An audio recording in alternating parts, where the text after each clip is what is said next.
www.casarema.fr. On ne fait plus passer les micros pour adorer, mais on fait passer les micros pour que les démons parlent.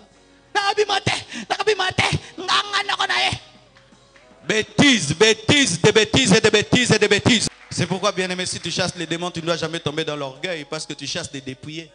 Les chrétiens aujourd'hui, on vous a volé votre autorité de chasser les démons. On l'a donné à une catégorie d'hommes de Dieu que eux chassent les démons. Non, ce n'est pas extraordinaire. Pourquoi? Nous ne travaillons pas pour la victoire, mais dans la victoire, quelqu'un d'autre l'a fait pour nous. Ainsi, vous grandissez selon les préférences des prédicateurs parce que vous-même, vous ne payez pas le prix de chercher Dieu pour vous-même. Pour voir plus de vidéos chrétiennes en exclusivité, tapez www.casarema.fr. Merci Seigneur. Merci Seigneur. Merci Seigneur. Merci. Amen. Amen. Amen. Alléluia. Gloire à Dieu. Je vous salue au nom de Jésus et je vous souhaite la bienvenue dans la présence de votre Père ce soir. Je vous souhaite le meilleur et que Dieu daigne faire dans vos vies ce qu'il n'a jamais fait aujourd'hui. Car aucun jour ne ressemble à un autre. Je vais nous entretenir ce soir sur la croissance spirituelle, signe du réveil. La croissance spirituelle, signe du réveil. Voici la définition que je donne de la croissance. La croissance est une évolution positive. C'est une évolution positive. Parce que si l'évolution négative, et quand tu te retrouves dans une évolution négative, tu te retrouves dans la décroissance. Car il y a des gens qui, au lieu d'évoluer positivement, évoluent négativement. Plus les années passent, plus elles évoluent dans le mal, plus elles évoluent dans le péché, au lieu d'évoluer positivement. Mais je ne parle pas de la décroissance qui est une évolution négative, je parle de la croissance qui est une évolution positive. C'est une évolution vers la stature parfaite de Christ, car même si nous avons reçu Jésus-Christ, nous ne lui ressemblons pas totalement. Je répète, même si nous avons reçu Jésus-Christ, nous ne lui ressemblons pas parfaitement. C'est pourquoi il y a des gens qui sont étonné de voir des chrétiens qui des fois se comportent comme des païens. Ces personnes ont reçu Jésus comme Seigneur et Sauveur, mais il y a certaines anomalies dans leur vie parce que même si nous avons reçu Jésus-Christ comme Seigneur et Sauveur, nous sommes dans une évolution spirituelle qui nous amène jour après jour à lui ressembler. L'idéal, c'est la stature parfaite de Christ. Et pour l'instant, nous avons des tares, nous avons des défauts. Et nous travaillons par l'aide de Dieu, de son esprit, à atteindre la perfection qui est Jésus. Alléluia. C'est pourquoi ne sois pas découragé dans ta quête de l'excellence, dans ta quête de la perfection, car certains chrétiens se découragent tellement qu'ils voient une grande différence entre eux et Jésus. Ils disent, je n'y arriverai jamais. Jésus est trop haut. Bats-toi et continue. Un jour, tu finiras par lui ressembler de sorte que les gens autour de toi diront que tu es chrétien sans que tu puisses le dire. Car les disciples n'ont jamais dit qu'ils étaient des chrétiens. Ils avaient tellement grandi spirituellement qu'on a pu dire qu'ils ressemblaient à Jésus. Alléluia. C'est la plus grande destinée même dans la vie. Il y a plusieurs sortes de destinées dans la vie. Des destinées matérielles, des destinées financières. Mais la plus grande destinée dans la vie d'un homme, c'est d'être comme Christ, c'est d'être avec Christ et d'être en Christ. Être comme Christ, être avec Christ, être en Christ. Ça, c'est la plus grande de toutes les destinées. La destinée parfaite de l'homme est d'être en Christ, comme Christ et avec Christ. Car si tu te retrouves dans une bénédiction secondaire sans être en Christ, avec Christ, alors tu n'es pas béni. Tout trouve son sens lorsqu'on est en Christ. La croissance est une avancée dans la collaboration avec le Saint-Esprit. Lorsque nous nous convertissons, automatiquement le Saint-Esprit vient dans notre esprit, mais notre collaboration avec lui prend du temps. Et au début de la marche avec Dieu, nous sommes souvent très désobéissants. Nous n'obéissons pas vraiment au Saint-Esprit. La plupart de ses ordres sont ignorés et même ne sont pas perçus. Car pour obéir à un ordre, il faut percevoir l'ordre. Mais plus tu grandis spirituellement, tu vas commencer à entendre la voix du Saint-Esprit. Tu vas commencer à entendre clairement la voix du Saint-Esprit. Et pas seulement, tu ne vas pas seulement l'entendre, mais tu pourras obéir à la voix du Saint-Esprit. Car une chose est d'entendre Dieu, une autre chose est d'obéir à Dieu. Certains ici n'entendent même pas Dieu. Alors c'est difficile de leur dire même d'obéir à Dieu. Mais d'autres, ils entendent Dieu, mais ils n'obéissent pas à Dieu. Grandis, frère, sœur, toi qui n'entends pas, prie Dieu que tu puisses entendre Dieu. Et toi qui entends Dieu, prie Dieu qui te donne la force de faire ce que tu entends. Pourquoi? Tu auras un grand jugement. Vous qui entendez Dieu, vous qui pouvez capter facilement la volonté de Dieu, ne vous glorifiez pas, c'est un grand jugement. Un grand jugement. Car tu connais la vérité, mais tu n'obéis pas à la vérité. Tu connais ce que Dieu attend de toi, mais tu ne fais pas. C'est une avancée dans la collaboration avec le Saint-Esprit.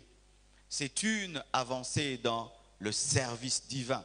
Parce que nous ne sommes pas seulement convertis pour être sauvés.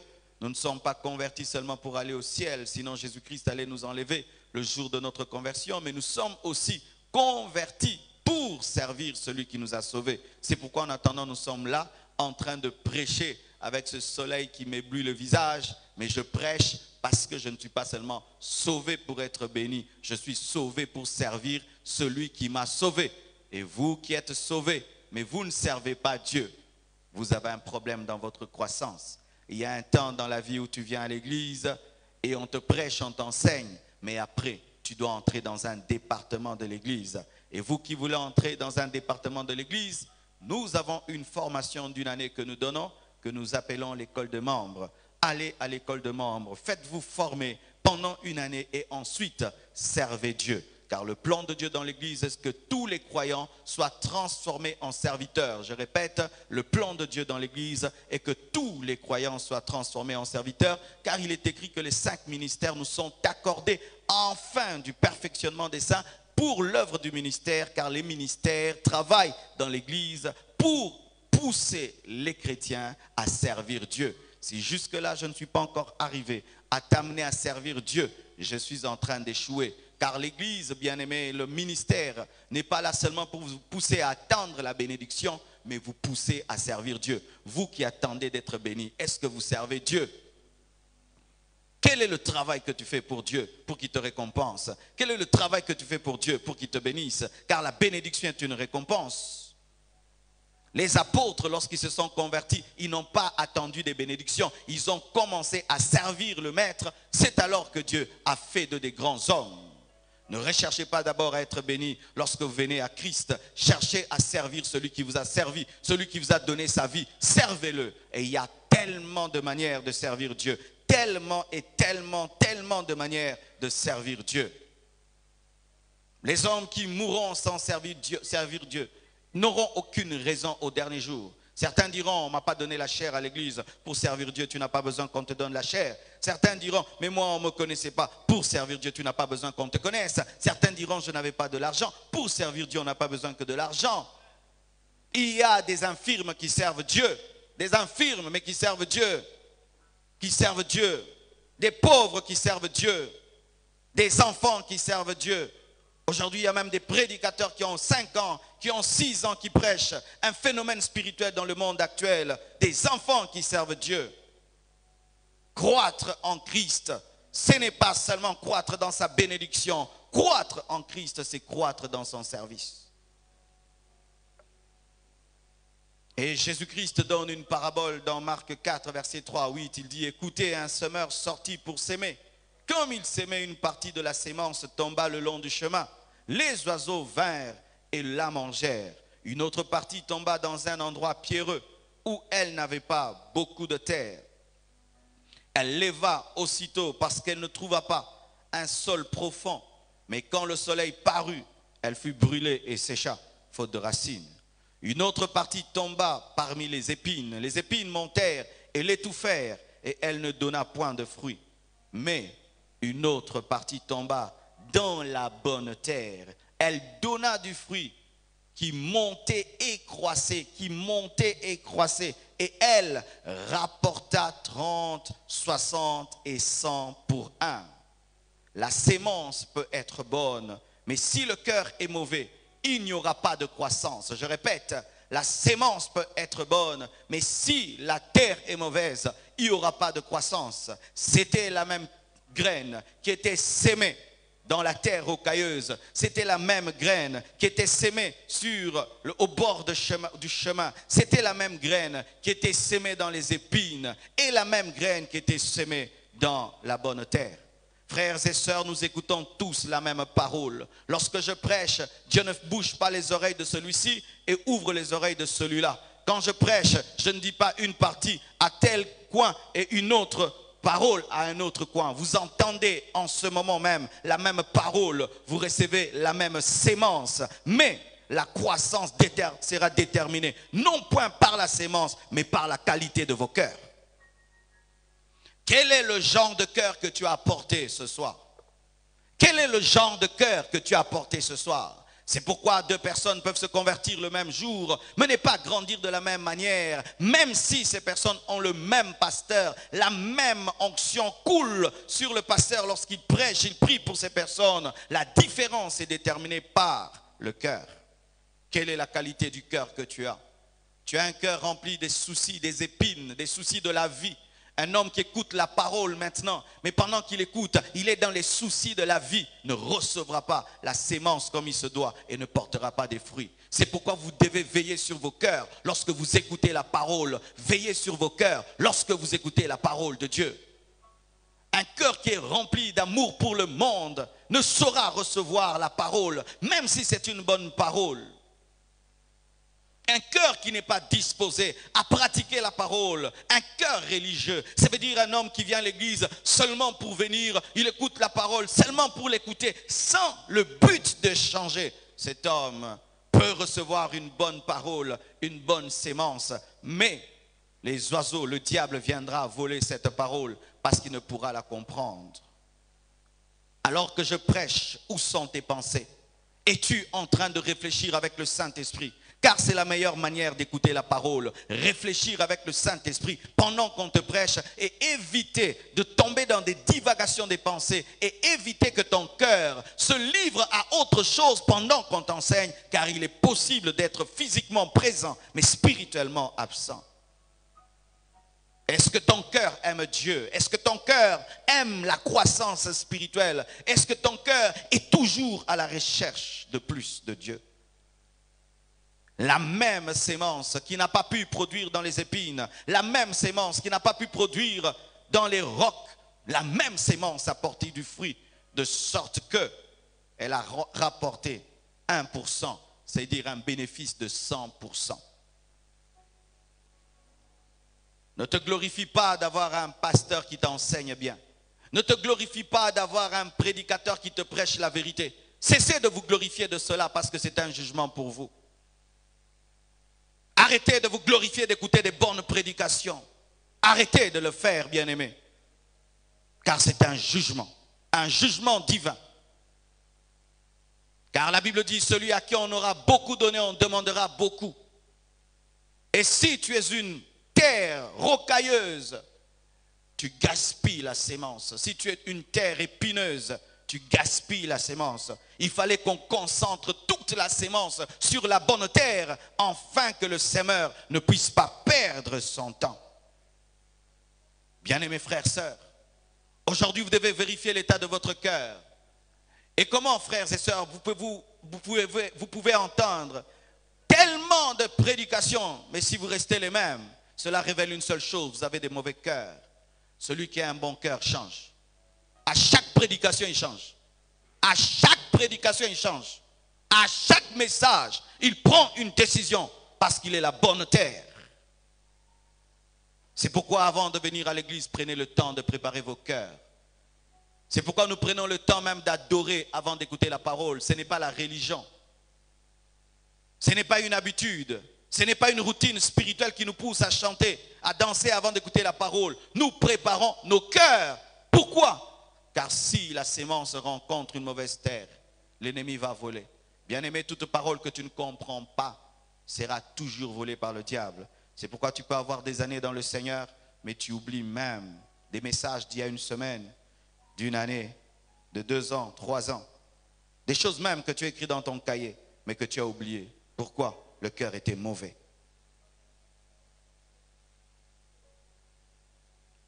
Alléluia. Mais croissez dans la grâce et dans la connaissance de notre Seigneur et Sauveur Jésus-Christ. À lui soit la gloire maintenant et pour l'éternité. Amen. 2 Pierre 3, verset 18, nous dit de croître dans la grâce, de grandir dans la faveur, de grandir dans la miséricorde divine, de grandir dans le plan de Dieu et de grandir dans la connaissance de notre Seigneur, car il faut chercher à connaître ce que tu connais déjà. Ah oui, dans les choses de Dieu, même quand tu connais, tu dois chercher à connaître ce que tu connais. Car toute connaissance que nous avons de Dieu est partielle. C'est pourquoi Paul dit, nous connaissons en partie, nous prophétisons en partie. Tout ce que nous faisons sur la terre est en partie. C'est pourquoi sur le chemin de la connaissance, il ne faut jamais t'arrêter, mais continuer toujours à chercher encore, car même le grand Paul dit qu'il enseignait en partie. Waouh! L'homme qui a écrit les épîtres dit qu'il enseignait en partie, qu'il connaissait en partie. Mais comment est-ce que tu t'es déjà arrêté de lire la Bible? Es-tu plus que Paul? Comment est-ce que tu t'es arrêté de lire la Bible? Es-tu plus que Paul? Paul, dans ses voyages, pouvait écrire des lettres au sujet des parchemins, disant, amenez-moi le parchemin. Parce que malgré toute la grâce qui était sur lui, il cherchait encore à connaître et à connaître. La volonté de Dieu n'est pas seulement que nous soyons dans la grâce. Beaucoup de gens se réjouissent de la grâce, mais la volonté de Dieu est que tu puisses t'approfondir dans la grâce. La volonté de Dieu n'est pas seulement que tu sois en Christ, mais que tu puisses grandir en Christ. Car si j'engendre un enfant mais il ne grandit pas, oui, au début je serai heureux d'avoir engendré un enfant. Mais si après 10 ans, il a la taille d'un enfant d'une année, j'aurai encore des tristesses, alors que j'étais heureux de l'avoir. Lorsque nous nous convertissons, le ciel est heureux, il y a une fête au ciel. Mais si après des années nous ne grandissons pas, le cœur de Dieu est triste. Il est interdit d'avoir la taille que tu avais lorsque tu t'es converti. Il est interdit d'avoir les habitudes que tu avais quand tu t'es converti. Tu dois croître et grandir. Il est interdit d'avoir la vie de prière que tu avais quand tu t'étais converti et d'avoir la connaissance que tu avais quand tu t'étais converti. Il est interdit. Sinon, tu ne grandis pas. Bien-aimé, Dieu t'a fait grâce. Mais la grâce est un château. Ne reste pas au couloir de la grâce. Avance, entre dans le salon de la grâce. Et ne reste pas dans le salon de la grâce. Entre dans la chambre de la grâce. C'est pourquoi, bien aimé, le tabernacle avait 3 parties. Le parvis, le lieu saint et le lieu très saint. Mais Dieu était dans ces 3 dimensions, mais avec croissance dans la présence de Dieu. Vous devez grandir dans la grâce. Vous devez grandir en Jésus-Christ. Jésus-Christ est une personne et Jésus-Christ est une dimension. Vous devez croître en lui. Mais c'est impossible que vous puissiez croître si vous pensez être arrivé. C'est impossible que vous puissiez croître si vous n'avez plus faim, si vous n'avez plus soif.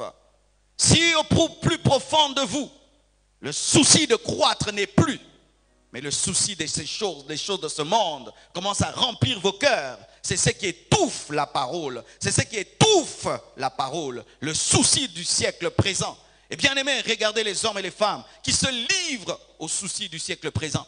Sont-ils heureux? Non. Ils peuvent tout avoir, mais à la fois, ils n'ont rien du tout. Bien-aimés frères, sœurs, tu dois croître. Tu dois croître dans la grâce que tu as reçue. Le Dieu qui t'a pardonné lorsque tu t'es converti sait faire plus que cela. Le Dieu qui t'a donné le Saint-Esprit quand tu t'es converti sait faire encore plus que cela. Le Dieu qui s'est révélé à toi quand tu étais un enfant peut faire encore plus que cela. Si seulement tu grandis dans la grâce, si tu grandis dans la connaissance de ce que tu connais déjà. Bien-aimés frères et sœurs, c'est un ordre. Ce n'est pas une proposition. Grandir spirituellement est un ordre. Tu n'as pas le choix, tu dois grandir. Un enfant qui ne grandit pas, bien-aimé, devient source de problèmes, source de maladies. Ainsi aussi, un chrétien qui ne grandit pas devient un problème pour Dieu. Tu dois grandir. C'est obligatoire de grandir. Un enfant qui naît, mais après 12 ans, ne grandit pas, et son petit frère grandit, ça va créer un problème dans la famille. Il est l'aîné de la famille, mais il ne grandit pas. Et qu'est-ce qui va arriver? On va commencer à confier des responsabilités à son cadet, et ça va créer un problème. Pareil aussi, bien-aimé, lorsque vous vous convertissez, vous ne grandissez pas, et qu'une autre génération se convertit et elle grandit, Dieu va confier des responsabilités à la nouvelle génération et ça va créer des problèmes dans l'église. Mais c'est ce que Dieu fait toujours. Saoul n'a pas grandi spirituellement et Dieu s'est confié en David. Ne vous réjouissez pas seulement d'être en Christ, grandissez aussi en Christ. Paul est venu après Pierre et Pierre a manifesté de l'hypocrisie. Paul qui est venu après lui et qui avait grandi plus que Pierre a corrigé Pierre et l'a ramené sur le chemin. Et Dieu a utilisé Paul plus que Pierre. Je ne sais pas si vous êtes en train de me comprendre. Alléluia. Or l'enfant croissait et se fortifiait en esprit et il demeura dans les déserts jusqu'au jour où il se présenta devant Israël. Cette parole concerne Jean-Baptiste dans Luc 1, verset 80. Luc 1, verset 80. Lorsque Jean est né, il n'est pas seulement né. L'enfant a commencé à croître. Il a commencé à se fortifier en esprit. C'est ça la croissance spirituelle. Se fortifier en esprit. Se fortifier en esprit. Parce que tu n'as pas que le corps, tu as aussi un esprit. Un homme peut être là, frêle, ses muscles ne sont pas développés. Mais s'il se donne la discipline, chaque jour de porter un poids de 50 kilos, de 100 kilos, tous les jours, vous allez voir ces muscles qui étaient cachés ressortir. Il en est de même avec ton esprit. Ton esprit, lorsque tu te convertis, il est frêle. Mais si tu le nourris et si tu lui donnes ce que Dieu te demande de lui donner, il grandira, il deviendra un costaud. Et la Bible nous dit, Jean-Baptiste se fortifiait en esprit. Et c'est alors que Dieu l'a présenté à Israël. Mais tant qu'il ne s'était pas fortifié, tant qu'il était un enfant, Jean-Baptiste était dans le désert. Des fois, tu es dans le désert parce que tu n'as pas grandi spirituellement. Dieu attend ta croissance pour te présenter. Dieu attend ta croissance pour te présenter. Car tant que l'héritier est un enfant, il n'est pas différent d'un esclave. Même si tous les biens sont à lui, ces biens sont gardés et sont administrés par quelqu'un d'autre qui n'est pas le fils de son père. L'élévation dans la vie ne provient pas seulement que de la volonté d'être élevé. Mais la croissance spirituelle permet à Dieu de prendre Jean-Baptiste du désert et le présenter à Israël. C'est alors que les gens commençaient à quitter de partout pour venir écouter la sagesse de Jean-Baptiste. Pourquoi? Il avait grandi. Bien-aimés frères et sœurs, tu dois grandir en esprit. Tu dois croître en esprit parce que tu as un message. De la même manière que Jean-Baptiste avait un message de repentance et devait préparer la venue du Messie, toi aussi tu dois préparer le monde à quelque chose et tu as quelque chose à donner. Mais tu dois grandir pour que Dieu te présente. Dans ce domaine-là, on ne triche pas. Tu peux jouer des coudes à l'église et on t'élève, mais Dieu ne t'élève pas. Car il est possible d'être élevé à l'église sans que Dieu t'élève. Et ce sont souvent des élévations qui ne durent pas parce que c'est le pasteur qui t'a élevé sans que Dieu t'ait élevé. Mais si dans le secret Dieu t'élève et le pasteur t'élève, personne ne peut t'abaisser. Tu peux avoir une vie de péché, une vie cachée. Et puis on t'élève malgré ta vie cachée. Dieu ne t'a pas élevé, c'est l'homme qui t'a élevé. Mais l'élévation de Dieu provient de la croissance. L'élévation vient de la croissance. C'est ainsi, quand tu vois un enfant à l'université, sache qu'il a eu son diplôme. Mais s'il a triché, il aura du mal à maîtriser les cours. Grandir spirituellement permet à Dieu de te présenter. Mais tant que tu n'as pas grandi, Dieu te cache. Il te cache pour toi, pour ton bien. Parce qu'il sait que les pharisiens viendront, les sadducéens viendront et le grand Fils de Dieu viendra. Pensez-vous, frères et sœurs, que si Jean-Baptiste n'avait pas grandi spirituellement, il allait baptiser Jésus? Il allait se laisser convaincre par Jésus-Christ et il allait refuser de baptiser Jésus parce qu'il faut être spirituel pour croire que tu peux baptiser ton Messie. Et il faut être spirituel pour accepter que celui qui est venu après toi ait de succès plus que toi. Car la Bible nous dit, il a dit, il faudrait que lui puisse croître et que je puisse diminuer. Ça, c'était alléluia, le signe d'une croissance dans l'humilité. Mais si Jean-Baptiste n'avait pas grandi spirituellement, il allait avoir une guerre entre le ministère de Jésus et le ministère de Jean-Baptiste. Mais c'est sa croissance spirituelle qui l'a permis de laisser Jésus-Christ grandir.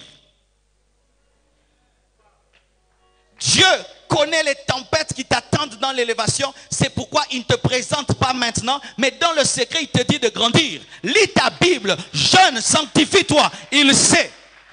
Souvent, nous sommes pressés dans la vie, pressés dans la vie. Je suis trop dans le désert, je suis trop dans le désert. Je suis le fils de Jean-Baptiste, le fils de Zacharie, le fils d'Élisabeth. Une prophétie était donnée sur moi. Oui, une prophétie est donnée sur toi, mais est-ce que tu as la stature de la prophétie? Est-ce que tu as la stature de la prophétie? Oui, on a prophétisé sur toi. Mais est-ce que tu as la carrure de la prophétie? Car même Jésus-Christ a attendu avoir 30 ans pour vivre totalement ce qui était dit sur lui. Ce n'est pas un jeune garçon de 20 ans qui est allé dans le temple pour confirmer la prophétie d'Ésaïe. Il a attendu avoir 30 ans. Mais des fois, le plan de Dieu dans ta vie tarde parce que c'est toi qui tardes. Car certains, c'est vrai, sont en avance, mais d'autres sont en retard. Oui, frère. Il y a longtemps que tu devais passer à autre chose dans la vie. Ah oui?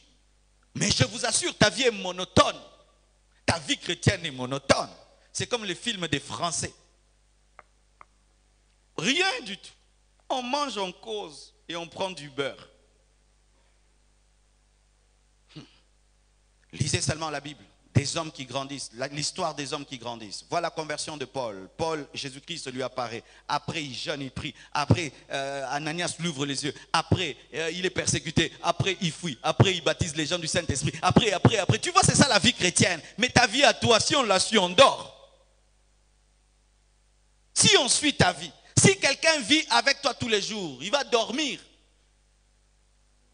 Là où il y a la monotonie, souvent il y a stagnation. Là où il y a croissance, il y a innovation. Ah oui. Comment tu peux faire 10 ans dans le Seigneur, mais tu as le même niveau que celui qui a une année dans le Seigneur? Car il y a des gens qui ont 10 ans dans le Seigneur, mais on prend quelqu'un qui vient de se convertir, ils ont la même connaissance des versets. Toi, tu as 2 versets, lui aussi, il a 2 versets. Toi, tu pries 30 minutes, lui aussi, il prie 30 minutes. Toi, 10 ans dans le Seigneur, lui, 2 ans, même niveau de prière, même niveau de jeûne, même niveau de versets, même niveau de péché. Il peut même te poser, qu'est-ce que tu faisais à l'église? Qu'est-ce que tu faisais à l'église? Oh, j'ai 10 ans dans le Seigneur. Mais qu'est-ce que tu faisais à l'église? Parce que moi, j'ai une année, mais je trouve que nous sommes pareils. Comment se fait-il que quelqu'un puisse faire 5 ans seulement à l'université? Tu vois un jeune garçon qui est allé à l'université, il n'avait aucune culture universitaire, mais après 5 ans, il te parle, c'est un juriste, tu sens qu'il a le droit dans la bouche. Lorsqu'il parle, maintenant tu sens que c'est un monsieur. Rien que 5 ans à l'université, tu sens que ce n'est plus ce diplômé. Ça devient quelqu'un qui parle. Et il est rempli de connaissances. Mais quelqu'un qui fait 5 ans dans le Seigneur, il n'est pas différent de celui qui vient d'entrer aujourd'hui à l'église. Tu es malade. Tu es vraiment malade. Tu es vraiment malade. Et pire, lorsqu'un nouveau converti te dépasse, dans le zèle, dans l'amour pour Dieu, dans la sainteté, dans la connaissance de la parole, là tu es archi malade. Ah oui. Et je vous regarde dans les yeux. Ah oui. Comment quelqu'un qui s'est converti aujourd'hui peut aimer Dieu plus que toi? Peut lire la Bible plus que toi? Peut jeûner plus que toi? peut évangéliser plus que toi, peut donner même l'offrande plus que toi.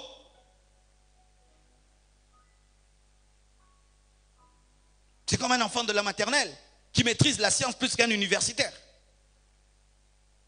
Les apôtres n'ont fait que 3 ans avec Jésus-Christ. Ils étaient capables d'affecter le monde. 3 ans avec Jésus, capables d'influencer le monde. Il leur a laissé aucun livre.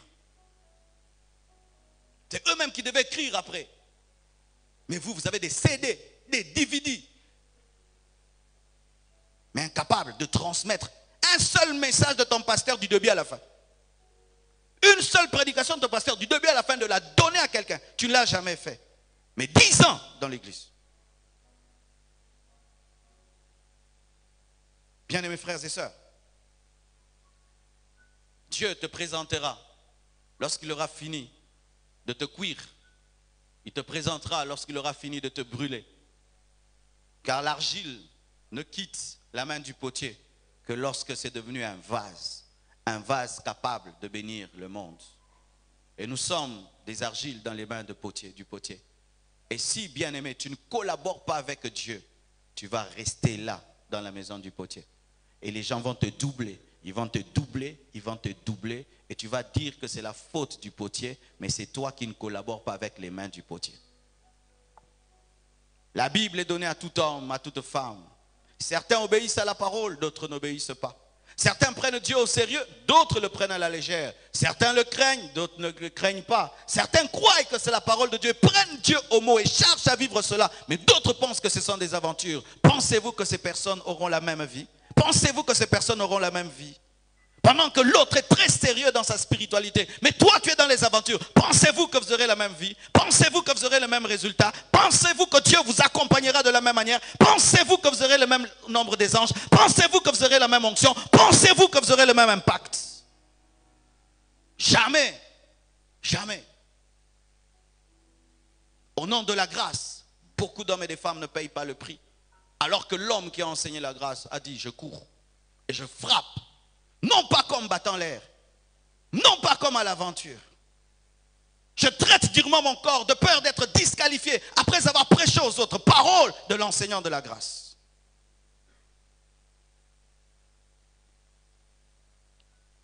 Et ce qui est terrible, ça c'est stupéfiant. Or l'enfant croissait, se fortifiait. Il était rempli de sagesse et la grâce de Dieu était sur lui. Sur qui? Sur Jésus. Luc 2, verset 40 et Luc 2, 52. Et Jésus croissait en sagesse, en stature et en grâce devant Dieu et devant les hommes. Il avait une croissance physique et une croissance spirituelle. La croissance devant les hommes, c'est une croissance physique, mais la croissance devant Dieu, c'est une croissance spirituelle.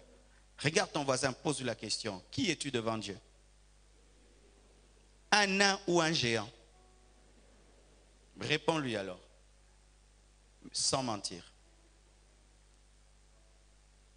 Je peux déjà te dire si tu es nain ou si tu es géant. Aujourd'hui tu as prié. Aujourd'hui tu as lu la Bible. Aujourd'hui tu as évangélisé. Aujourd'hui as-tu marché dans la sainteté.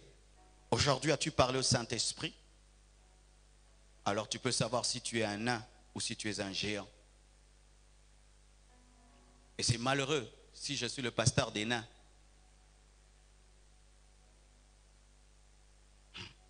La vie chrétienne ne se vit pas demain, elle se vit aujourd'hui.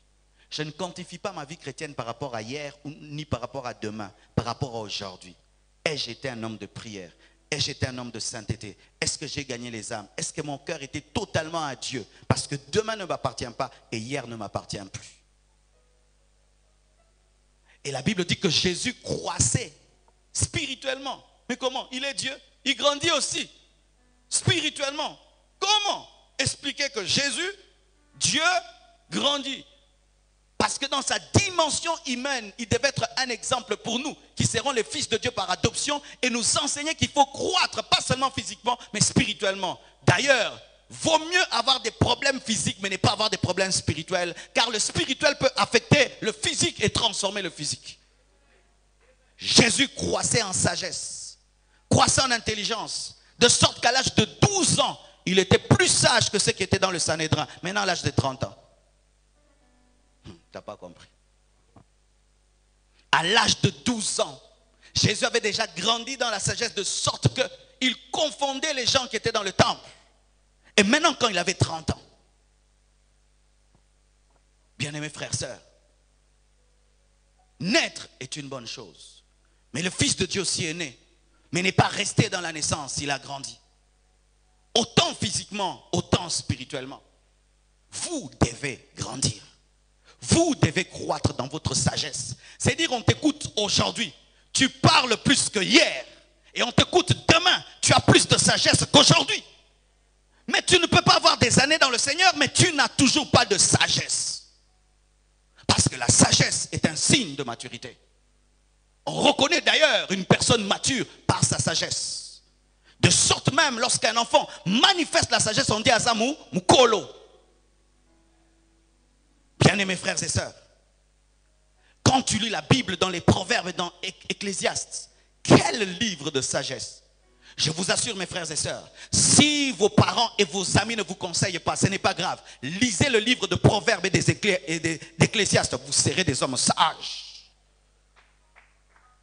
Quelqu'un a fait des recherches, il a dit que lorsque tu lis à un enfant, beaucoup le livre de Proverbes, il devient intelligent. Oui. Il y a une mère chrétienne qui a fait cette expérience, lisant à ses enfants le livre de Proverbes, ils sont devenus intelligents. Pourquoi? Il y a de la sagesse et de l'intelligence dans la parole de Dieu. Et la Bible appelle la sagesse la science de la réflexion. Comment tu peux avoir des années dans le Seigneur? Tu agis d'abord, tu réfléchis après. Tu agis d'abord et puis ensuite tu réfléchis. Non. Lorsqu'on grandit dans la sagesse, on réfléchit d'abord sur les conséquences positives et négatives et ensuite on agit. Au début de sa foi, Pierre pouvait être empirique, il pouvait être sanguin, un homme réactif qui coupe les oreilles des gens. Mais en grandissant, il acceptait de mourir pour Jésus. On a senti un shift, une transformation dans sa vie. Il avait grandi dans la sagesse. Au début de la foi, mes frères, tu peux commettre des erreurs, on vous dit c'est un enfant spirituel. Mais quand tu grandis dans les choses de Dieu, il y a des erreurs que tu ne peux plus commettre. Il grandissait dans la sagesse devant Dieu. Sortez de ce christianisme devant les hommes. Je grandis physiquement devant les hommes, mais je grandis spirituellement devant Dieu, pas devant les hommes. Les hommes bénéficient seulement de ma spiritualité devant Dieu, mais je ne cherche pas à être spirituel pour les hommes, je cherche à être spirituel pour Dieu. Mais aujourd'hui, il y a une race des enfants de Dieu qui font tout pour les hommes. J'appelle ça les enfants Aaron. Les enfants de Dieu Aaron, la génération des Aaron. Aaron fait le veau d'or pour plaire au peuple et non pour plaire à Dieu. Ce sont des gens qui prient pour être vus, qui prêchent pour être vus, qui font tout pour être vus. On vit sa spiritualité devant Dieu, on jeûne devant Dieu, on prie devant Dieu, on adore devant Dieu, on cherche les choses spirituelles devant Dieu. Non pas pour revenir et dire aux gens, moi aussi maintenant je parle en langue comme vous. Moi aussi je prophétise comme vous. Moi aussi je fais tomber les gens comme vous. Moi aussi je prêche bien comme vous. Non, devant Dieu. Car si cette maladie t'attrape, même quand tu serviras Dieu un jour, dans une grande dimension, tu risqueras de faire le ministère pour les hommes. Et croire que Dieu t'appelle au succès alors que Dieu t'appelle à convertir les hommes. Dieu ne nous appelle pas au succès dans le ministère. Dieu nous appelle à changer les vies. Dieu ne nous appelle pas à être des prédicateurs célèbres.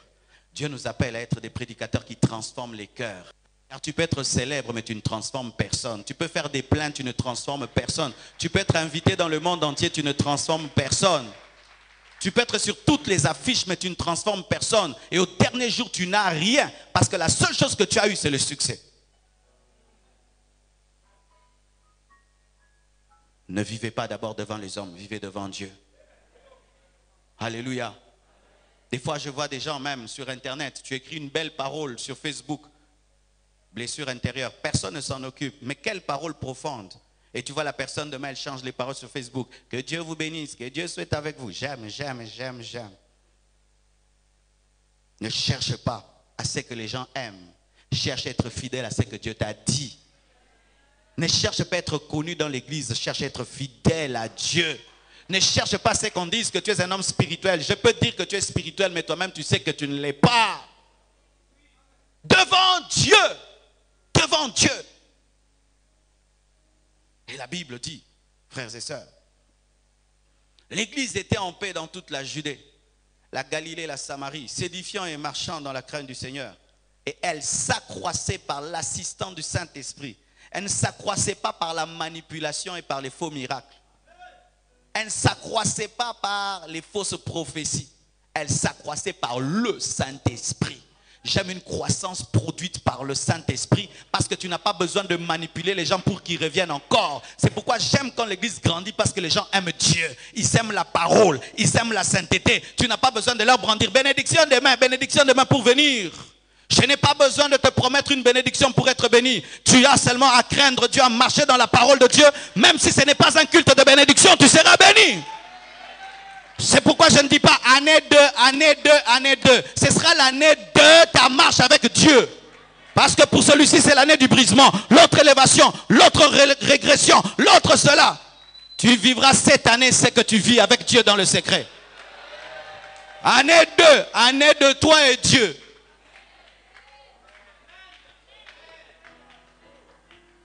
Pensez-vous que c'est parce que l'église écrit sur le mur année de gloire que tout le monde vit la gloire? Non. Parce que Dieu ne vit pas avec nous en communauté. Il vit avec nous de manière individuelle. Dieu ne nous traite pas en tant que l'église Compassion. Il nous traite personnellement. C'est pourquoi au dernier jour, il n'y aura pas l'enlèvement de l'église Compassion. Il y aura l'enlèvement de Papy, de Jean, de Marie. Oh, l'église Compassion est enlevée. Jésus est descendu à l'église Compassion. Bien-aimés frères et sœurs, l'église croissait par l'assistance du Saint-Esprit. Acte 9, verset 31. Mais pour qu'elle croisse, il fallait qu'elle soit dans la paix. Et je parlerai de cela dans, je crois, vendredi. Comment croître spirituellement? Mais elle s'édifiait, elle ne grandissait pas numériquement seulement. Elle croissait aussi spirituellement. Là où il y a le réveil, il y a croissance spirituelle d'abord et ensuite croissance numérique. Je répète, là où il y a le réveil, il y a d'abord croissance spirituelle et ensuite croissance numérique. Le réveil n'est pas d'abord la croissance numérique, car même un cadavre peut faire le plein des mouches. Même un féticheur peut faire le plein, même un magicien peut faire le plein. Ne priez pas dans une église parce qu'elle est pleine. Ne priez pas à la compassion parce qu'on fait 2 cultes. Priez à la compassion si vous grandissez spirituellement d'abord. Et maintenant, qu'est-ce qu'il fait? Celui-ci grandit spirituellement, l'autre grandit spirituellement. Il se dit, je vais aller là où je grandis spirituellement et ça fait une foule. Mais le but d'abord n'est pas d'avoir une foule, c'est que vous puissiez grandir spirituellement. Alléluia. Bien-aimés frères et sœurs, le réveil véritable amène la croissance spirituelle, pas l'effervescence. Je répète, le réveil véritable amène la croissance spirituelle et non pas l'effervescence. Et là où il y a le réveil, il y a croissance. Et là où il y a la croissance, il y a réveil. On peut chanter, bouger, sauter, alléluia, gloire à Dieu. Mais si les gens ne sont pas édifiés, il n'y a pas le réveil. Car il est possible de faire la foire à l'église sans qu'il y ait profondeur. Mais quand aussi l'église est réveillée, elle grandit numériquement. Je suis contre ces théories de petits troupeaux. Ah non, on est à 10, ça fait 40 ans. Parce que nous, on prêche la sainteté. C'est pourquoi les gens ne viennent pas, ils fuient. Le monde n'est pas constitué que des aventuriers. Il y a des gens si sérieux qui cherchent des églises sérieuses. Et comment est-ce que toi, tu n'attires que des gens qui n'aiment pas la sainteté et qui fuient? Non. Jésus-Christ prêchait un message dur, mais des foules l'accompagnaient. L'église primitive prêchait la sainteté et les gens même mouraient à l'église, mais il y avait des foules. C'est pourquoi, bien aimés frères et sœurs, quand vous dites que non, moi je ne gagne pas les âmes parce que quand je prêche, les gens ne supportent pas mon message, c'est archi faux. D'ailleurs, les gens veulent ce message-là. Je vous dis aujourd'hui, oh je bénis Dieu, les gens ont soif du message de la sainteté. Les gens ont soif du message de la sainteté. Ils sont fatigués des flatteries. Et c'est ainsi que tu ne peux pas dire, non, moi je ne gagne personne parce que les gens ne supportent pas la sainteté. Archi faux. Maintenant, c'est ce que les gens veulent. Là où il y a réveil, il y a croissance numérique. Et il y a croissance numérique pourquoi? Parce que les gens gagnent les âmes. j'aimerais un peu approfondir certaines choses. Et d'abord, la Bible dit, rejetant donc toute méchanceté et toute ruse, la dissimulation, l'envie et toute médisance, désirez comme des enfants nouveau-nés le lait spirituel et pur, afin que par lui vous croissiez pour le salut, si vous avez goûté que le Seigneur est bon. 1 Pierre 2, versets 1 à 3. 1 Pierre 2, 1 à 3. Autant le corps physique a besoin de lait et de nourriture pour croître, de même l'esprit a besoin de la parole de Dieu. Et plusieurs autres choses dont nous parlerons dans les enseignements. Mais sachez, bien-aimés, autant votre corps a faim le matin, votre esprit aussi a faim de la présence de Dieu le matin. Autant votre corps a faim à midi, autant votre esprit a faim de la parole de Dieu à midi. Autant le soir, votre corps a faim. Autant aussi le soir, votre esprit a faim de la parole de Dieu. Certaines personnes, quand elles dorment sans manger, elles grignotent même sur le lit. Pourquoi vous ne grignotez pas spirituellement aussi sur les lits? Où tu dors, chintiri bobo, je grignote. Il y a des gens qui grignotent tout le temps. Elles ont toujours un biscuit, un chocolat, tout le temps, tout le temps. Mais grignotez aussi spirituellement, tout le temps. Rindo sika babashik. Tu fais quoi? Je grignote spirituellement. Ayez des chocolats spirituels et des biscuits spirituels dans vos poches. Un cantique qui t'édifie, que tu écoutes tout le temps. C'est un bonbon spirituel.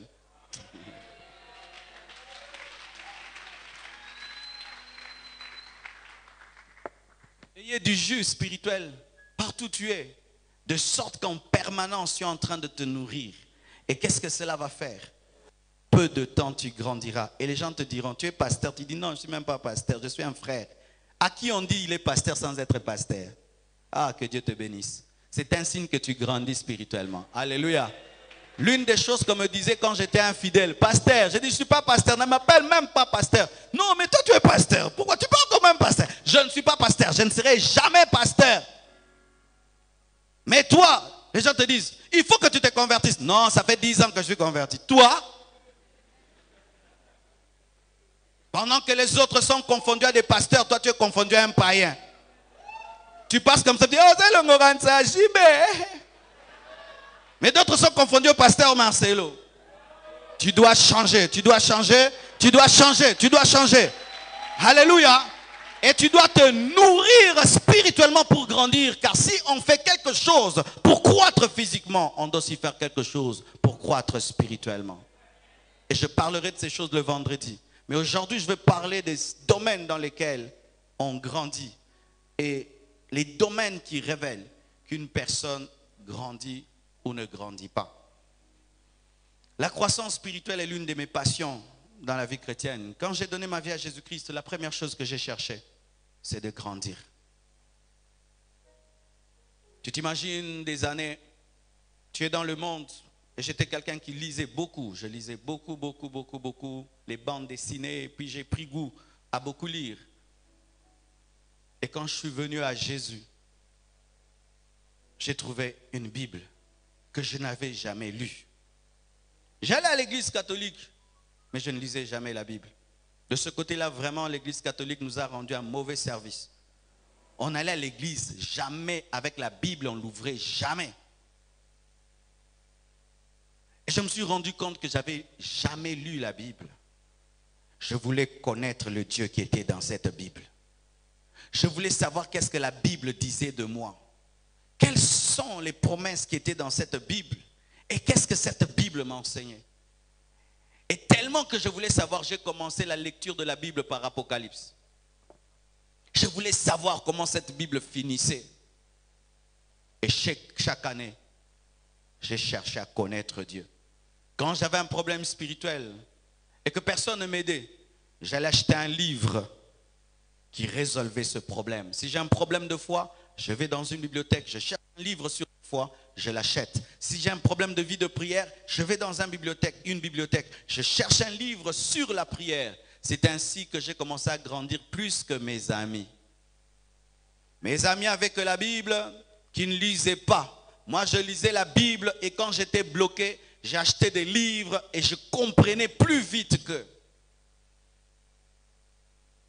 Si tu manges le matin, Mais moi, après avoir mangé, je continue à manger des fruits, j'aurai une meilleure santé que toi.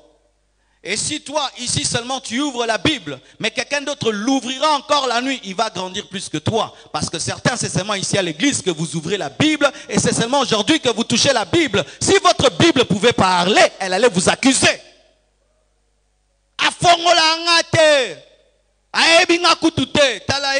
Matthieu na glossaire na Apocalypse, abungi.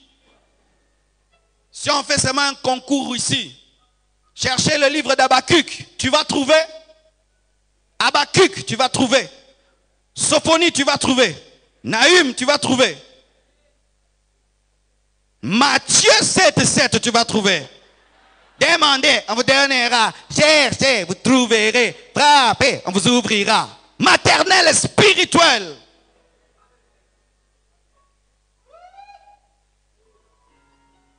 Des champions en psaumes. Des champions en psaumes. Dans toute la Bible, il ne connaît que les psaumes.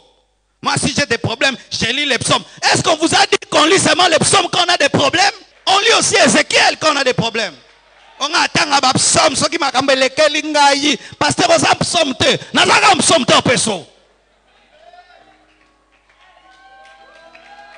Et d'ailleurs, moi, je ne donne pas aux versets aux gens. Je ne donne pas des versets aux gens. Toutes les personnes qui me demandent un verset, je dis cherche toi-même. C'est la paresse spirituelle.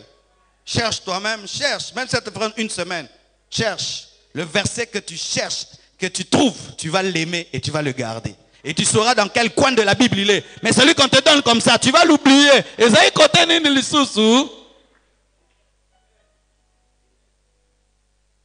Les gens ne grandissent pas parce que souvent dans les églises, on les traite comme des bébés. Des bébés spirituels. Alors que l'église, c'est aussi un centre de formation, c'est une armée. Vous êtes des guerriers. Et quand tu vas à la caserne pour être formé, on ne pleure pas maman, on ne pleure pas papa. On crie, oh Dieu.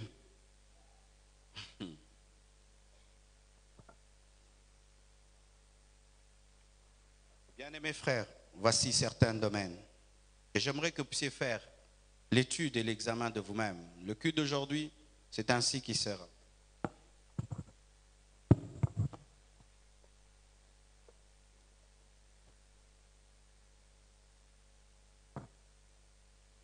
Voici quelques signes de croissance spirituelle.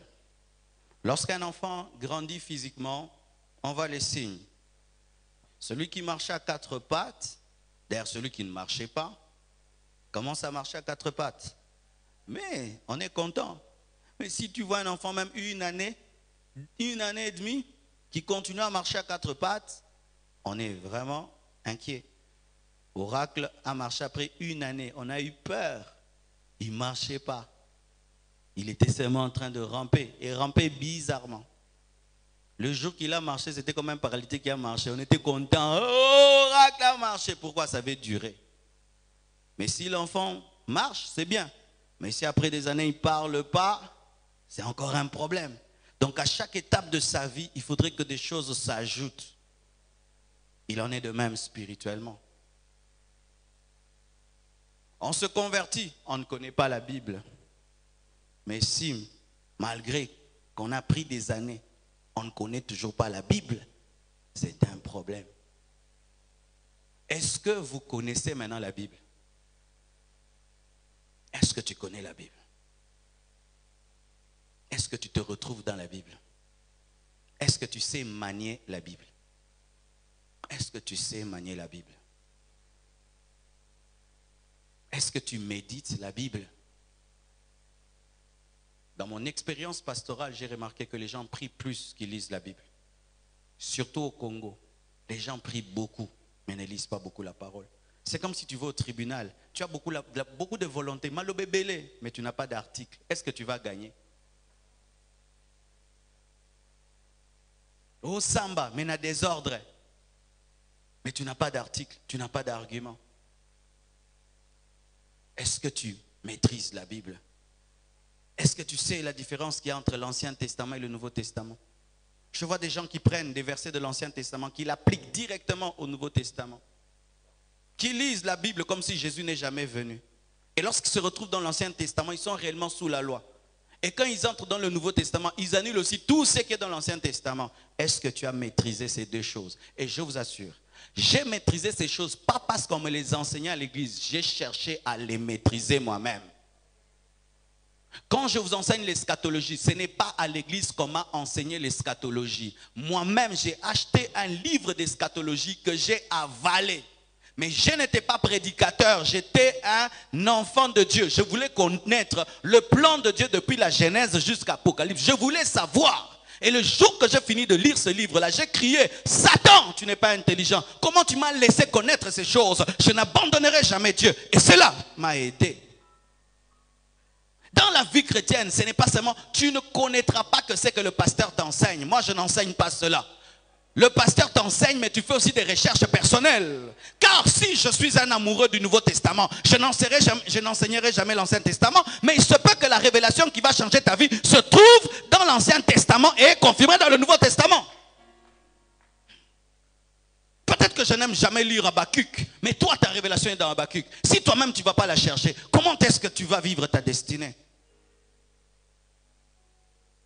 Ainsi, vous grandissez selon les préférences des prédicateurs parce que vous-même, vous ne payez pas le prix de chercher Dieu pour vous-même.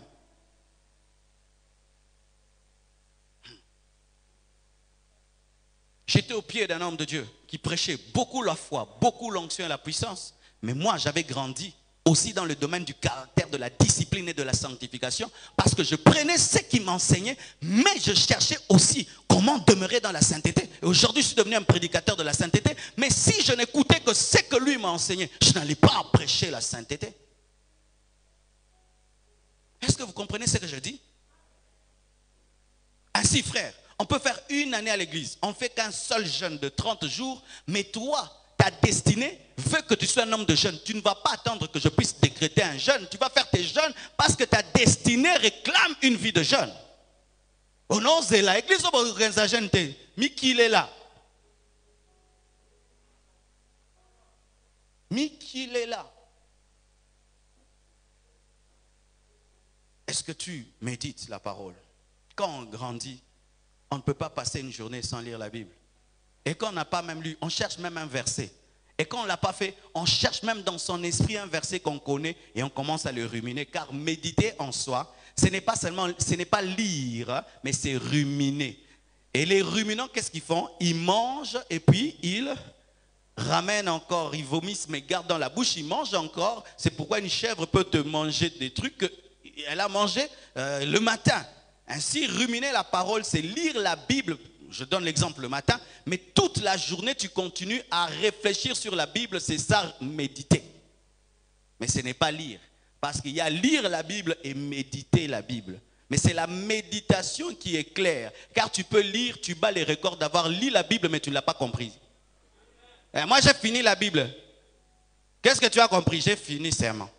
Ce n'est pas un roman. Alléluia. Grandir dans la connaissance. Quand est-ce que tu sauras que tu as grandi dans la connaissance? C'est lorsque de plus en plus tu as des réponses à tes questions. Tu viens à Dieu, tu as 100 questions, mais il faudrait que plus les années passent, tu as des réponses, ainsi tu te retrouves qu'avec 2 questions et puis tu n'as plus de questions. Si Jésus t'apparaît, il te dit, tu as une question? J'en ai pas, j'ai tout compris. Alléluia. Mais comment est-ce que tu as des questions, mais tu ne cherches pas les réponses? Va dans la Bible chercher. Mais la Bible, que dit la Bible sur ça? Il y a même des gens qui posent des questions sur la dîme. Est-ce qu'elle a dîme? Est-ce qu'elle a dîme? Mais fais des recherches sur la dîme. Oh, est-ce qu'un chrétien peut avoir des démons? Cherche dans la parole de Dieu. Cherchez dans la parole de Dieu.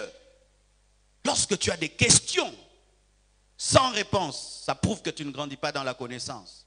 Quand on grandit dans la connaissance, de plus en plus, on a des réponses. Quand on ne grandit pas seulement dans la connaissance, mais aussi dans la communication de la connaissance. Au début de la vie chrétienne, on te dit d'enseigner, tu ne sais pas enseigner. C'est bon, on comprend. Les années passent, on te dit d'enseigner, tu ne sais pas toujours enseigner, tu ne grandis pas. Car Car tout chrétien doit enseigner la parole. Je ne dis pas tout chrétien doit être un prédicateur, un enseignant, ici devant. Mais dans la vie courante, tout chrétien doit être un enseignant de la parole. Et dans ce domaine, les témoins de Jéhovah et les branhamistes peuvent nous enseigner. Et aussi, les meilleurs prédicateurs sont des bons prédicateurs avant d'être des prédicateurs. Les plus puissantes prédications se donnent d'abord dans des maisons devant 2 personnes. Et ensuite, tu les donnes ici, les gens crient. J'ai appris à prêcher, non pas à l'église, j'ai appris à prêcher dans les maisons des gens. Devant 2 personnes, devant une personne, au Bambi et Bible. Et un jour, quand Dieu te donne 10 personnes, tu prêches. 20, 30, 1000, 2000, tu prêches. Mais ne pense pas que qu'on va te parachuter ici, et puis tu vas commencer à bien parler si tu n'as pas commencé là-bas.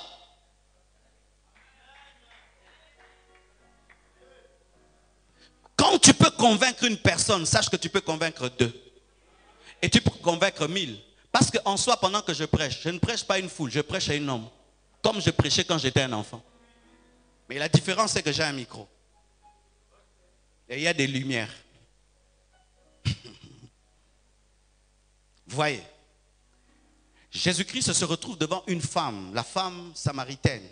Et il lui enseigne profondément sur l'adoration. Parce que Jésus n'était pas l'enseignant de la foule, c'était l'enseignant d'une personne.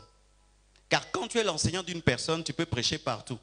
Mais quand tu es l'enseignant de la foule, tu ne prêcheras qu'à la foule. Et d'ailleurs, les plus grandes révélations que j'ai reçues dans ma vie, venant de mon pasteur, ne sont pas les révélations qu'il m'a données étant sur la chair. C'est lorsque nous étions seuls, les choses qu'il m'a montrées, qu'il m'a enseignées, qui m'ont aidé. Bien-aimés, est-ce que vous grandissez dans votre communication et votre transmission de la parole? Avant, tu encadrais les gens, tu enseignais mal. Jusqu'aujourd'hui, tu enseignes mal. Jusqu'encore, tu enseignes mal. Tu ne grandis pas. Avant, quand tu enseignais, on te posait des questions, tu disais, je ne sais pas. Encore aujourd'hui, tu ne sais pas toujours.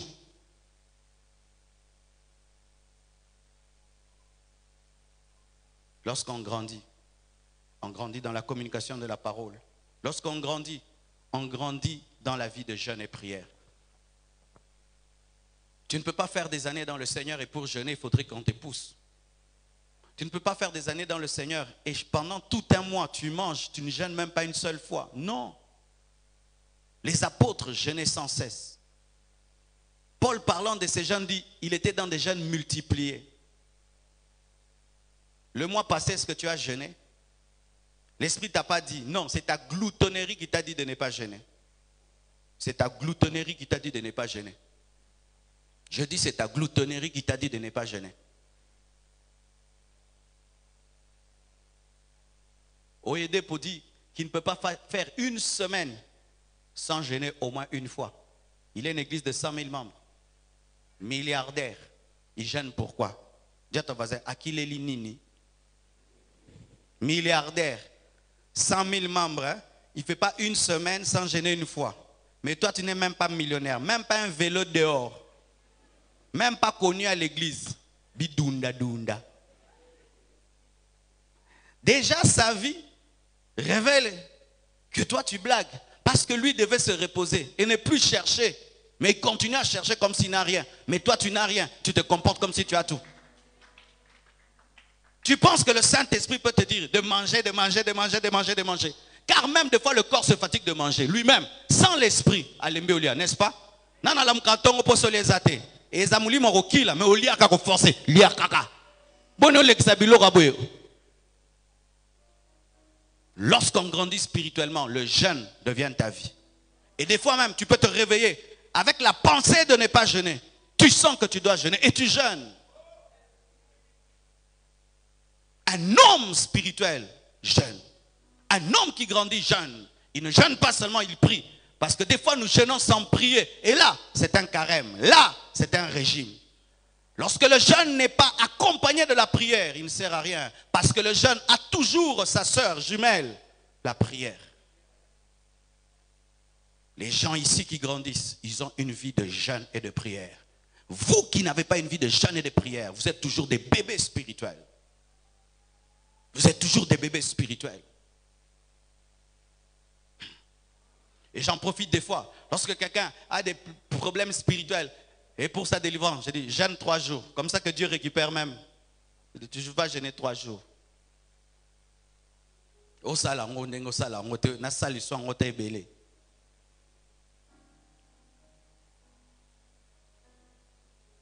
Lorsqu'un homme grandit spirituellement, il commence à se discipliner, à se sanctifier.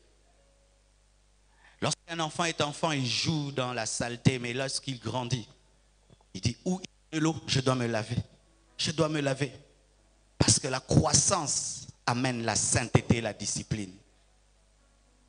Au début de la vie chrétienne, tu pouvais être un chrétien, tu écoutes un peu de musique mondaine. Mais jusqu'à cet âge dans le Seigneur, tu écoutes toujours la musique mondaine. Tu fumes. Tu continues à fumer. Tu es dans les péchés des nouveaux convertis. Le nouveau converti pose la question, oh Père Lissoum, yo pose tout na pasteur, oh Père Lissoum. Nous sommes un département, tout n'a il le oh Père Lissoum. Flirter avec ma fiancée, eza Lissoum to Lissoum te. Nous sommes un intercesseur. Nous sommes un département, tisquazo tout na. C'est appelé Lissoum. Lorsqu'on grandit, on se discipline soi-même. Ainsi, ta discipline révèle ta croissance. Quand j'ai pris le bateau pour aller à Brazzaville en revenant, Dieu m'a appris une chose. Il m'a dit, Marcelo, tu sais ce qui te garde? J'ai dit quoi? Il dit, c'est la maturité. Pourquoi? Ben, on était dans le bateau, on ne nous a pas attachés. À droite, tu fais un pas de plus, tu meurs. Un pas à gauche de plus, tu meurs. Un pas de plus derrière, tu meurs. Mais aucun de nous ne surveille l'autre parce que nous savons que tu es assez grand pour savoir que c'est la mort. Mais s'il y avait des enfants, on allait les garder, les tenir parce qu'ils ne savent pas que c'est la mort. Ta discipline et ta consécration révèlent ta croissance. Car tu sais que le péché c'est la mort. Tu n'as pas besoin qu'on te le dise. Tu sais que c'est la mort. Comme je savais qu'un pas de plus c'est la mort. Ce n'était pas une piscine, c'était la mort. Ce n'était pas de l'eau, c'était la mort. Quand je voyais l'eau, je savais que c'était la mort. Et ainsi, ma maturité m'a maintenu en vie parce que je savais que je pouvais mourir en faisant un pas en dehors du bateau. Mais tu prends un fou, il va mourir. Comment tu continues à jouer avec le péché? Parce que tu ne grandis pas. Pourquoi tu t'amuses avec le péché? Parce que tu ne grandis pas. Pourquoi il faut qu'on frappe sur un péché pour que tu abandonnes? Tu es un enfant. Quand on grandit, on se discipline. Soi-même, tu regardes ta vie et tu vois là où tu vas. Toi-même, tu prends des décisions.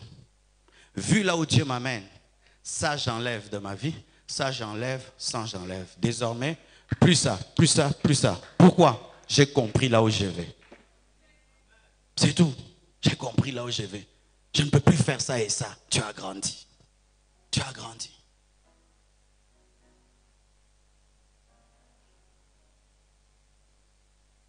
Dans quel domaine encore on peut reconnaître qu'une personne a grandi? Dans sa passion des âmes. Lorsque quelqu'un n'a pas grandi spirituellement, il manifeste souvent l'égoïsme. Ces personnes ne pensent qu'à elles-mêmes. Si tu dialogues avec elles, il n'y a que moi, et moi, et moi, et moi, et moi, et moi. Mais quand une personne commence à grandir spirituellement, elle commence à parler des autres et à penser aux autres. La croissance spirituelle nous donne la passion des âmes et nous pousse à l'évangélisation. C'est pourquoi les gens qui évangélisent ont grandi. Les personnes qui pleurent et qui prient pour les âmes perdues ont grandi. Mais quand dans ta prière, c'est toi et toi et toi, et dans ta vie, tu ne gagnes plus les âmes, même si tu as fait des années à l'église, tu ne grandis plus. Comment se fait-il lorsque les gens durent à l'église, ils ne gagnent plus les âmes? C'est parce qu'ils s'arrêtent de grandir. Vous tous qui avez duré à l'église et qui ne gagnez plus les âmes, vous avez stagné. Vous avez stagné. Votre croissance s'est arrêtée. Ce n'est pas que non, bango baza zel asika, bazel wanande bandelio sala bango te, yo mutoko la lisusu te. Est-ce que c'est Dieu qui te dit de ne plus gagner les âmes? C'est Dieu qui te dit de ne plus gagner les âmes. Tu as trop grandi. Ne gagne plus les âmes. Présente-moi quelqu'un que toi tu as amené à Jésus. Présente-moi. Présente-moi quelqu'un, depuis que cette année a commencé, que tu as amené à Jésus. Qui est chrétien parce que toi tu lui as parlé. Montre-moi. Montre-moi. Tu n'en as plus. Parce qu'au début de ta foi, c'était ça ton fardeau, les âmes. Mais quand les années passent, on les oublie. On est dans ma destinée. Mais ma destinée, c'est quoi? Ce sont les âmes. Pensez-vous qu'au ciel, nous serons récompensés pour ce que nous sommes devenus? Nous serons récompensés pour les âmes gagnées. Pour les âmes gagnées. Pour les âmes gagnées. Je vous répète, pour les âmes gagnées. Les gens qui ont la plus grande récompense au ciel, ce sont les évangélistes. Les grands au ciel sont les missionnaires, les évangélistes. Des gens qui mettent leur vie en danger, rien que pour sauver les âmes. Prêcher l'évangile et gagner les autres. Ce sont les plus grands au ciel, pas les demandeurs de bénédictions. Est-ce que tu grandis? Lorsqu'on grandit, on grandit dans l'adoration et dans la louange. L'adoration a des niveaux, bien-aimés. Il y a une adoration qui se manifeste lorsque la chorale chante bien. Et c'est quand tu plonges. Et la plupart, c'est ça. Si la chorale chante mal, adorer bien t'es. Donc, l'adoration ne dépend de la dimension de la chorale. Ceux qui jouent dans la chorale, ils sont moto. Ils ne sont pas moto. Ceux qui jouent dans la chorale, ils ne sont pas lali. Ce sont des personnes qui adorent seulement l'église et qui adorent seulement si il y a une forte atmosphère dans l'église. Mais il y a des gens qui n'ont besoin ni de musique, ni de synthé, ni de rien du tout, mais qui sont capables de se tenir devant Dieu avec un cœur rempli d'amour et de dire à Jésus, je t'aime. Jésus, je t'aime à l'occasion de rien, à l'occasion seulement de la croix, à l'occasion du sang. Des personnes qui n'ont pas besoin de la bénédiction pour adorer. Des personnes qui n'ont pas besoin d'une atmosphère pour adorer. Qui n'ont pas besoin d'un modérateur pour adorer. Des personnes qui n'ont pas besoin du confort autour d'elles pour adorer. Mais des gens qui ont besoin d'un Dieu, un Dieu révélé pour adorer.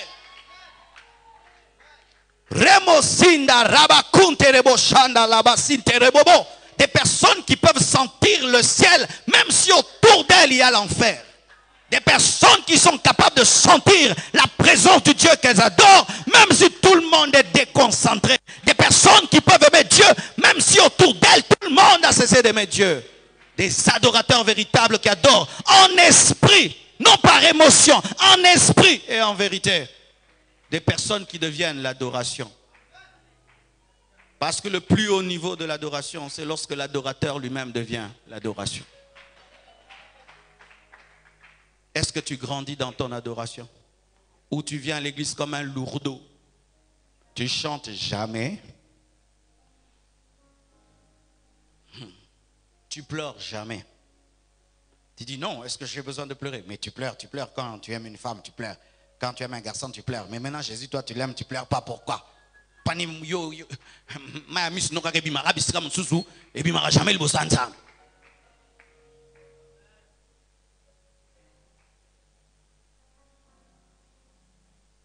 Ta douceur, c'est seulement en dehors de Dieu. Mais quand tu es dans la présence de Dieu, tu ne traites pas Dieu comme un mari. Tu ne traites pas Dieu comme un époux. Si quand on dit adorons Dieu, au bayarana mutema, aux abokono. Tu dois adorer ce que Zimbo yupi, il aussi la té, aux abokono. Aux abokono. Mais surtout parce que tu dois chasser les démons. Tu es un adorateur des démons. C'est quand on parle de tes frères que tu te réveilles.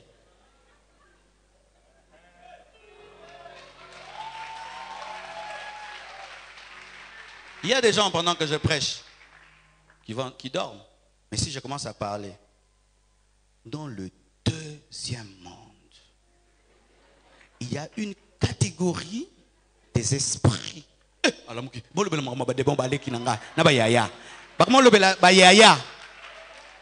Que Dieu vous libère de ce déséquilibre au nom de Jésus. Que Dieu vous libère de ce déséquilibre. Je dis que Dieu vous délivre de ce déséquilibre. Dieu cherche des adorateurs. Et un adorateur a toujours la victoire dans le combat spirituel. Je dis David était un adorateur et il a eu la victoire dans le combat spirituel.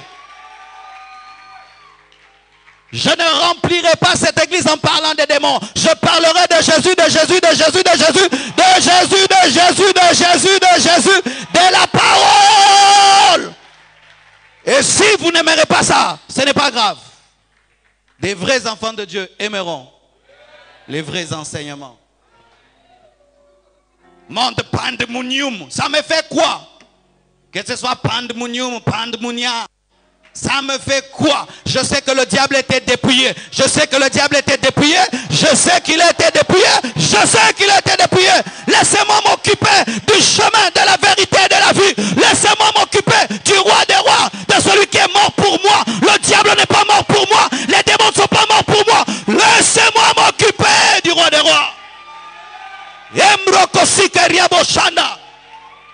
Car des fois, Jésus-Christ veut descendre dans les églises. Il ne trouve pas de place. Démon, démon, démon, démon. Il n'a pas le moyen de se manifester. Au début même, dans les églises, on donnait la parole à tout le monde pour adorer. C'est l'heure de l'adoration, on donne le micro, ça passe. On ne fait plus passer les micros pour adorer, mais on fait passer les micros pour que les démons parlent.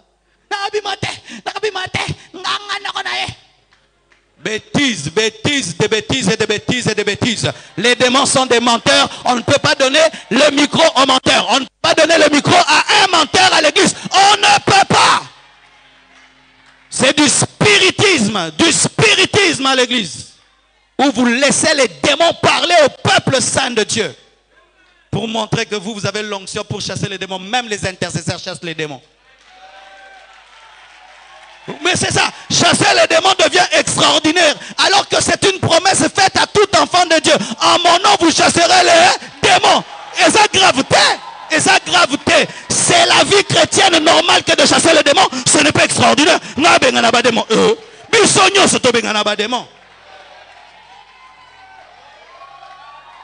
Mais oui. Ah Dieu. Les chrétiens aujourd'hui, on vous a volé votre autorité de chasser les démons. On l'a donné à une catégorie d'hommes de Dieu que eux chassent les démons. Non, tout le monde chasse les démons. Un chrétien qui vient de se convertir aujourd'hui peut chasser le diable en personne. Le diable en personne. Un chrétien qui vient de se convertir aujourd'hui, s'il dit au nom de Jésus, le diable va fuir. Ce n'est pas extraordinaire. Pourquoi? Nous ne travaillons pas pour la victoire, mais dans la victoire, quelqu'un d'autre l'a fait pour nous.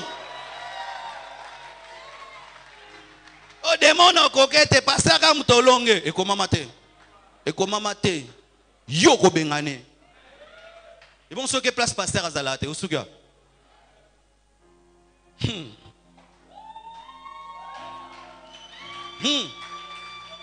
Alléluia. Sinon donnons aussi le micro à tous les intercesseurs qui font des délivrances. Mettez le micro là-bas, frère yo poko minanguya mikolo yo. Moto moto. C'est grave, hein? Ils ont entendu ma moto, na chena ratia libulu yaba. Ah, Kazare ma film. On va me gueuler. Ils disent, pasteur, quand tu parles votre langue, on n'entend rien du tout. Parlons en français. Mais quel est ce qu'on a en français? Grillon.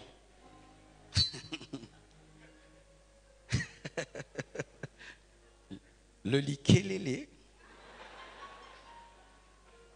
Quand il y a des grillons dans un trou et que je prends l'eau chaude et je mets dans le trou, je dois amener un micro. J'ai besoin seulement que les grillons sortent du trou et je les mange. Mais si je commence à amener maintenant un micro, donnons un danger.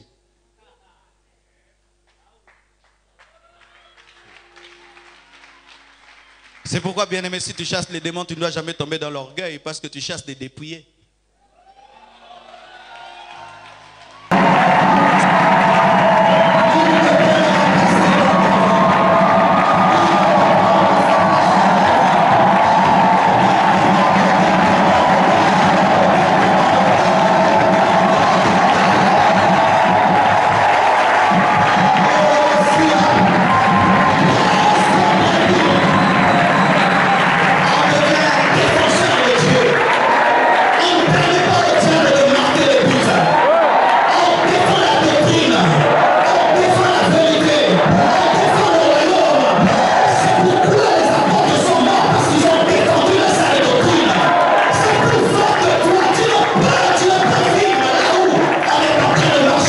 La vérité. Bien-aimés frères et sœurs, l'heure pour nous de grandir est arrivée. Nous sommes au temps de la fin. Et Jésus-Christ ne viendra pas enlever une église qui n'a pas grandi. Il viendra épouser une église qui a atteint sa maturité. Parfois, nous disons pourquoi est-ce que Jésus-Christ ne revient pas? Mais c'est parce que nous sommes trop enfants. Comment est-ce qu'il va entrer dans la couche d'une fille? Il attend une femme, une épouse. Le monde actuel est en train de grandir dans l'occultisme, de grandir dans le péché, de croître dans le péché. Et c'est seulement une église qui a grandi, qui peut s'opposer à cela et qui peut sauver le monde. Pour qu'Esther puisse ramener Assuérus sur ce chemin, sur le chemin de la droiture, il fallait qu'elle puisse se tenir devant lui et qu'elle soit son épouse. Elle devait l'affronter. Mais si l'église est gamine, si l'église n'est que dans les bonbons, les biscuits, les bénédictions, mais pas dans la responsabilisation, bien aimés, nous serons incapables de sauver notre monde. Et ce monde va mourir parce que nous sommes tellement enfants que nous ne comprenons pas pourquoi est-ce que nous avons été sauvés. Bien aimés, nous devons grandir. Grandir dans la plénitude du Saint-Esprit, grandir dans l'onction. Car plus on gonfle un ballon, plus il s'envole dans les airs. Et plus l'église se rapproche de l'enlèvement, plus elle connaîtra une plus grande plénitude de l'esprit. C'est pourquoi on parle de la pluie de l'arrière-saison. Vous devez grandir dans votre onction. Tu ne dois pas avoir aujourd'hui l'onction d'hier. Tu ne dois pas avoir aujourd'hui la puissance d'hier. Mais tu dois croître dans le torrent de la puissance. Jour après jour, tu dois expérimenter d'autres manifestations de la puissance de Dieu au travers de ta vie. Car jusque-là, bien-aimé, tu n'as même pas expérimenté le 1/10 que Dieu est capable de faire et d'accomplir. Je refuse de mourir sans jamais expérimenter ce que Dieu a prévu de faire au travers de ma vie. C'est pourquoi chaque jour je soupire et j'aspire à une plus grande dimension de l'onction et de la puissance. Si hier j'avais le torrent au niveau de mes chevilles, aujourd'hui je veux l'avoir au niveau de mes genoux. Et si hier je l'avais au niveau de mes genoux, je veux l'avoir au niveau de mes reins. Et si hier je l'avais au niveau de mes reins, je veux nager dans le torrent. Je vais évoluer dans le torrent de la puissance comme Ézéchiel. Je veux grandir en Dieu, dans sa parole, dans sa sainteté, dans sa puissance. Lorsque Paul a rencontré pour la première fois la puissance a fermé ses yeux et il est tombé de son cheval. Mais après encore, il a rencontré la puissance a ouvert ses yeux. Mais après, cette puissance pouvait guérir les aveugles, libérer les captifs, transformer des vies. Et il pouvait imposer les mains à d'autres hommes pour qu'ils reçoivent le Saint-Esprit. Il avait grandi dans la connaissance et dans la révélation du mystère de Christ. Mais pas seulement dans la révélation du mystère de Christ, dans la manifestation de sa puissance. Nous sommes condamnés de grandir. C'est pourquoi tu ne peux plus prier comme avant. Tu ne peux plus jeûner comme avant. Tu ne peux plus te sanctifier comme avant. Plus et plus et plus et plus et plus encore et plus. Il est un Dieu qui va toujours de gloire en gloire et son église doit aller de gloire en gloire. Un jour, un homme de Dieu est venu, il a prêché dans cette église. Je suis allé le voir, je lui ai prié aussi pour moi. Je veux vivre la percée dans le ministère. Il m'a dit, Marcelo, c'est nous qui nous fatiguons de la main de Dieu. Mais Dieu n'est jamais fatigué de nous bénir. Il n'est jamais fatigué d'agir. Il n'est jamais fatigué de se manifester.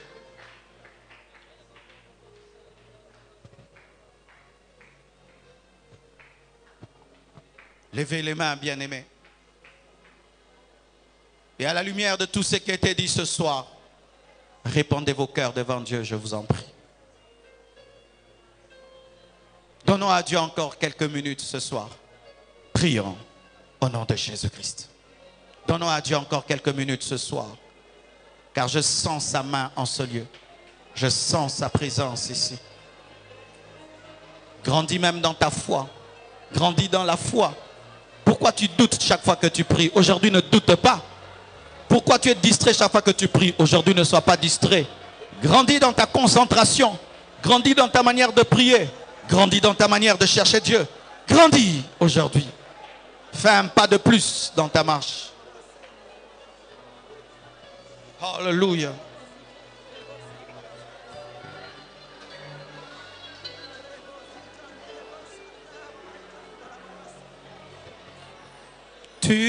m'emmènes, tu m'emmènes, tu m'emmènes, tu m'emmènes, tu m'emmènes dans les hauteurs, dans les hauteurs, tu m'emmènes, tu m'emmènes dans les profondeurs, dans les profondeurs, tu m'emmènes, tu m'emmènes plus haut, plus haut, plus haut, plus haut, plus haut, plus haut, plus haut, plus haut, plus haut, plus haut, plus haut, plus haut, plus haut, plus haut, plus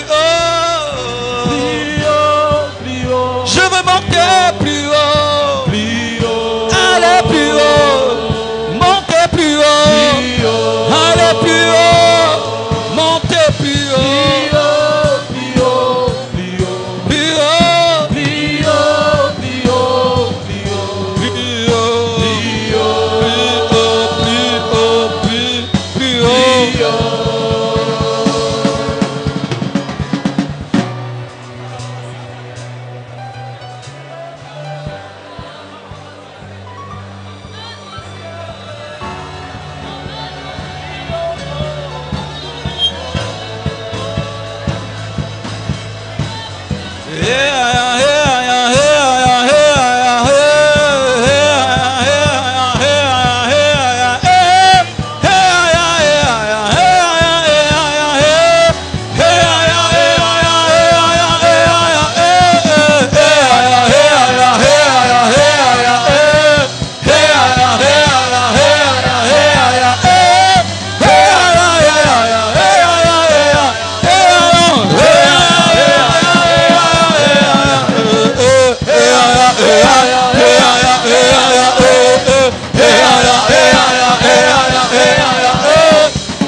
Je veux m'envoler sur les ailes du vent. Je veux m'envoler sur les ailes du vent. Je veux m'envoler sur les ailes du vent. Je veux m'envoler sur les ailes du vent. Je veux m'envoler sur les ailes du vent. Je veux m'envoler sur les ailes du vent. Je veux m'envoler sur